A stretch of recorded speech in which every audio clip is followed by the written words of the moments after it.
In the beginning, when I opened my first store in Venice, I had no money at that point, so I literally put my personal stuff on the walls, my personal record collection, my personal skateboards, and I painted everything myself because I had no budget for that. So I don't know, it's just this whole kind of part of the brand and my passion and the lifestyle that I think, leaves people feeling good. I'm Paige Mykoski. I'm the founder and president of Aviator Nation. Aviator Nation is a lifestyle brand that ultimately was created to bring people together and make quality clothing in America that makes you feel comfortable and good about yourself. Fashion is honestly probably one of the most competitive businesses out there. I think for me, the Made in America thing is a huge part of that because most companies, even the companies that start out with Made in America, end up taking it overseas.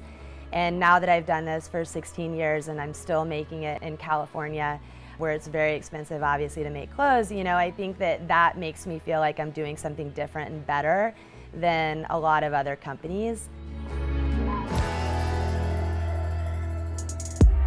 I was actually living in California and I was working in a surf shop and I was doing photography freelance. I thought photography was my path, but it was when I was working in the surf shop and I was around clothing all the time that I realized I had such a crazy passion for the clothing. And I would look at clothes and I'd be like, I like that, but I want it to be this color. I want it to have a different design. And I just became kind of obsessed with it. And so I bought a sewing machine and just started making clothes for myself, and I would stay up late at night after work and literally sew for hours trying to get the fit right and the design right.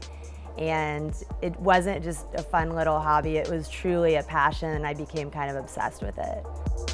Once I had it to where I thought it was perfect, then I started selling it at a street festival. And so that first time that I sold it at the festival, I think I paid like $500 for the booth and I ended up making $8,000 in one day at a street fair. So pretty much immediately I was like, I need to quit my job at the surf shop and just focus on this. If I can make $8,000 in one day, there's a business here. Fred Siegel was this store in Santa Monica that really took a chance on new designers. And so one day I rolled in like my rack of clothes that I had literally sewn in my garage, and the buyer was blown away. She was like, I love this, it's amazing. She bought everything and she placed an order for close to $9 grand. And literally one weekend went by. She called me on Monday morning and she said, Paige, everything's sold out. We need more, we need to figure this out. Like, we need regular deliveries. I immediately went downtown and I went door to door in factories, starting to look for sewers and build my team. In the beginning, having no experience and no formal training and just kind of doing it the way that made sense to me, drawing it by hand, ended up going into the early designs, and people loved that about the clothes. They loved that it was a little bit imperfect, and it wasn't computer-generated graphics, which is pretty much what most people do. My thing was I really wanted the clothes to look vintage. The machines that we use for screen printing are different than what most people use, so we don't use all the fancy new techniques. Most companies would send garments through a basic wash process that, takes like 20 minutes or something like that. I mean, our stuff is in the wash for like an hour and a half.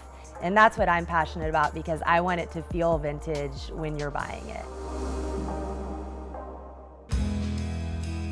When I decided to start opening more stores, I wanted to make sure that the store was really, it had posters and memorabilia and stuff from the actual community. So, for example, we're here in the Austin store. There's a lot of albums of artists that are from here. There's posters of Willie Nelson and Dazed and Confused. These are like iconic figures that came from Texas. It definitely makes each store super unique and special to the community that it's in. Watching other companies and watching the quality kind of go backwards, I think I always, told myself I never want that to happen. I want our quality to just get better. There's corners you can cut every day to make a lot more money. But if you're focused on the quality, like, the customers are gonna stay and they're gonna grow and they're gonna tell their friends, and that's what ultimately really makes us successful. The reality is, as an entrepreneur, what you start is about to become your entire life. So if you don't love it, this is gonna suck for you, you know what I mean? So like, Start with what you love to do and then try to make that your business, because it's going to be your life. And then the money and all of that just comes, because if you're doing what you love, people see that and they want to be part of that. The money will come. Forget about the money.